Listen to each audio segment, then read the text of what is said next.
Welcome to Ghent City. 300 watt. And We have arrived here at Ghent. Oh, it's a corner. oh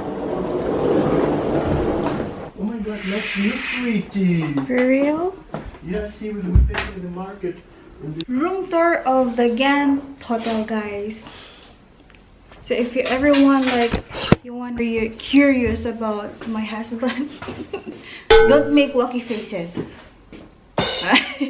Today we just arrived here at Ghent and I'm gonna show you room tour. Hindi siya sobrang malaking room pero very spacious naman, unlike sa Paris, guys. Grabe yung room sa Paris, pati yung elevator nila doon. Napaka maliit. We got TV in here. We also have two windows actually. This one,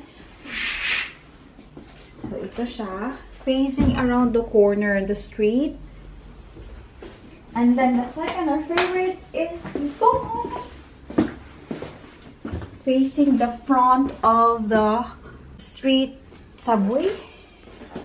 Train. The train, the downtown train itself. Makikita Christmas market, I mean. So yun lang, guys. Simple room, very cozy naman siya, malinis. Someone is checking with beer. Not beer, just like... Yes, you're happy. You're happy of the city we've been visiting because it has a lot of beer. No, this beer from Bruges, guys. Yung city na napuntahan namin first. Ito siya. Na 25 euro siya, guys. Mahal nga beer, guys. Sweetie. We're going out now, guys. Actually, around 4 p.m. na ngayon and we didn't have lunch, so pupunta kami para mag-early dinner. Pala yung hotel namin, guys. It's called Luvies. So actually, we are really in a downtown at saka katabi niya yung church to siya. And we have a market in here.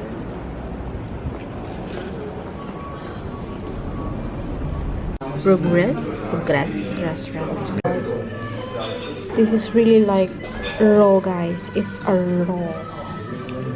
It's tartar, beef tartar. Hindi siya luto.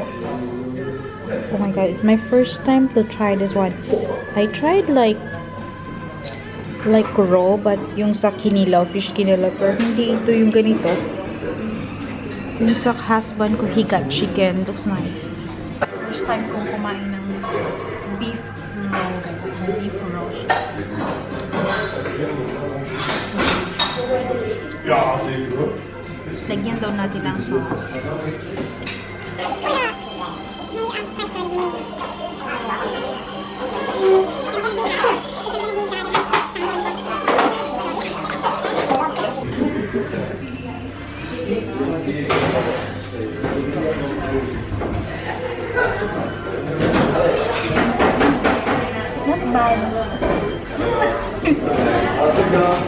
I thought it's gross, but it's not, guys. Hindi siya malagsa, hindi siya maamoy.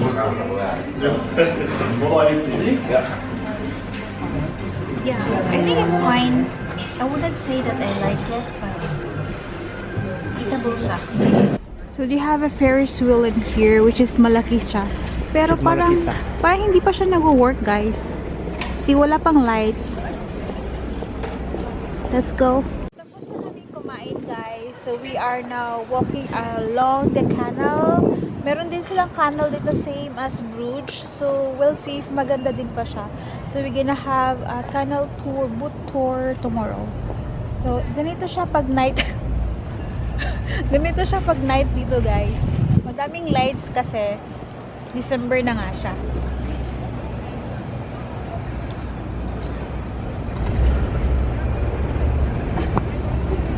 We are passing around the shopping street nila dito sa Ghent. So from here all the way dun, guys, straight yan. Sobrang taas niyan. Everything is shops. Like from wardrobe, foods, jewelry, gadgets, and souvenirs.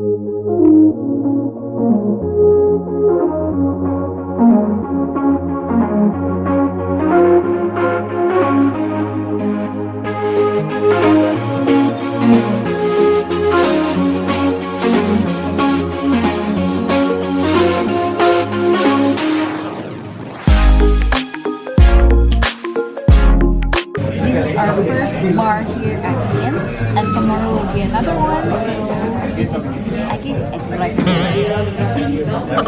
this bar is number 3 here at Ghent. Cheers. We're back sa hotel namin, guys. Time check, it is now 9:15 PM na siya. At nagutom kami, guys, kasi we had our early dinner like around 4:45 PM. So, ngayon, gutom na may. So, we stopped by at McDonald's. Wala kaming choice. McDonald's. Burger at saka cafe latte and water. Word lang dito sa Belgium, guys, kasi most of their stores here, yung maliliit na supermarket or mga tinda-tindahan or snack stores, maaga silang mag-close, guys. Siguro or wala pang 9, close na sila. Nakakaloka. So, ang hirap humanap ng mga makakainan nga. Yung quick grab lang ng mga snacks. So, wala kaming choice. Yung matagal mag-close talaga is itong si McDonald's. So, yun. See you again for tomorrow for full day stroll here at Ghent. Our first full day actually afternoon na siya ngayon, guys. So, we're gonna stroll for 3 hours. Late na kami nagising. Late na ako nagising kasi I edited yung video ko sa Paris for like 6 hours yata, guys. 4 AM na ako natulog. Oh, sandwich lunch ko, guys. Tikman natin to. It's a bit huge though.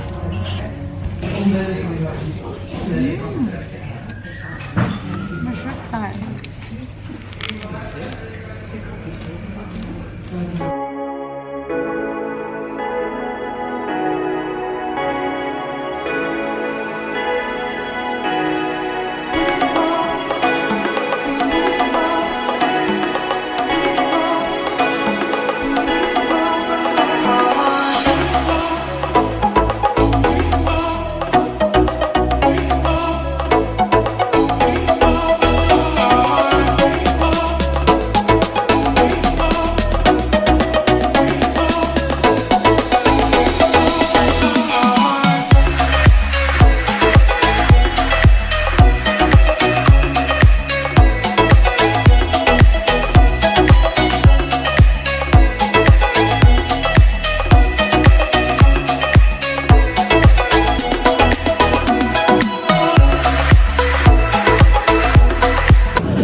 Getting the fresh Belgian waffle. 350 euro siya, guys. We are here. We are here at the Salon de Chocolat. So one of the top lists, guys, if you're going to Belgium, of course, waffle every day.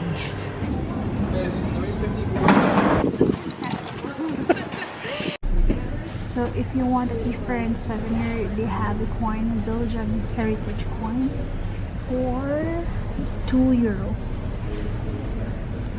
If you want a gold or silver.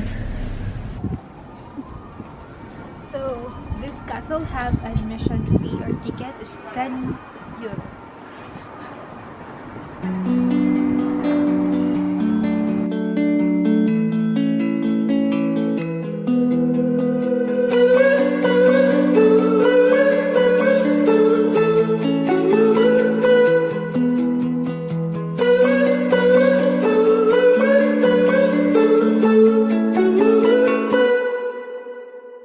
I was in your mind, searching for lips,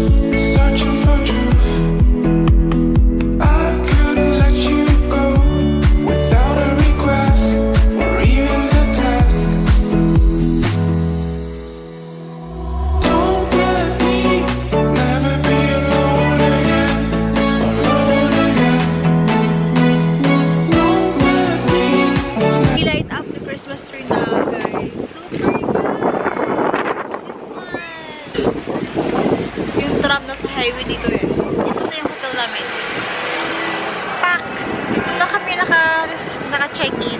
Bongga, ganda ng view. I'm going to have a dinner here at Tokyo Sushi for last night here at Ghent. Wala pang tao. Usually lahat ng restaurants dito, they open at 6 p.m. dinner time. Fried rice and spring roll. And then water. We are now back here in our hotel, guys. 9:20 na ngayon ng gabi. It is our last night here at Ghent City. Tomorrow, we are moving to another city which is the capital ng Belgium called Bruges. Pero one night lang kami doon. I mean, one night lang kami doon. It's like an overnight actually kasi we have an early flight the next day. Hindi ko alam bakit. One night lang kami noon. Tight na yung vacation namin. So, kaya one night lang kami sa capital. So, we are staying at the downtown lang naman. So, we just gonna stroll around downtown area.